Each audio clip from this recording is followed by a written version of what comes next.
Okay, just to show the complete incompetence of whoever, if someone worked on this carburetor, this is where the float. First of all, I showed you before that the float is almost pinned in the shut. It's pinned in the shut direction.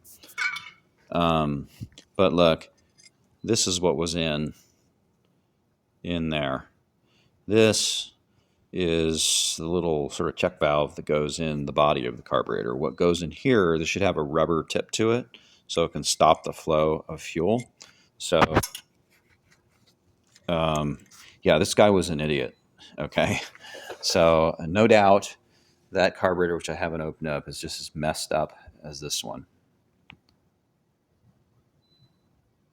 And also, I said that before, this accelerator pump was not replaced. That's 15, 20 years old.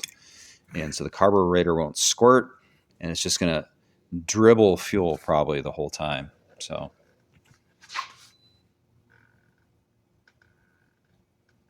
another thing with the carburetor rebuild is these are the throttle shafts right here. And you see that, see how it wears in there? It's just kind of like the brass shows through. Let me try to, the brass kind of shows through. Let's get it so it will focus. That step right there is a vacuum leak. That means it hinders idle. So these are new throttle shafts here, so they will fit very snugly. Show you where they go in. They go right in this hole, and they will fit very snugly into that hole, and not have a leak through there, which comes through there. So that's just part of. Now the second carburetor that I took apart. Now here are the cups, the very soft cups I told you about, as opposed to those black ones, brittle ones.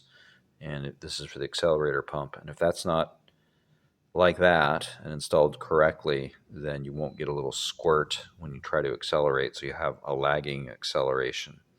They did on the second carburetor have on the first carburetor, they put this little, I call it a check valve, in the place of that right there. You see that little rubber tipped valve that goes into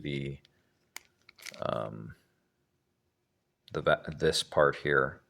So what they tried to do was stick this brass tip thing in there in the wrong place. So that carburetor, and then they were having problems. So that's why, now I understand it. That's why they took the float and they put the float way up so that it would try to force this brass into the little hole there and just dribble fuel. So I don't imagine it was running pretty well, very well with those issues. So we'll get all that sorted out.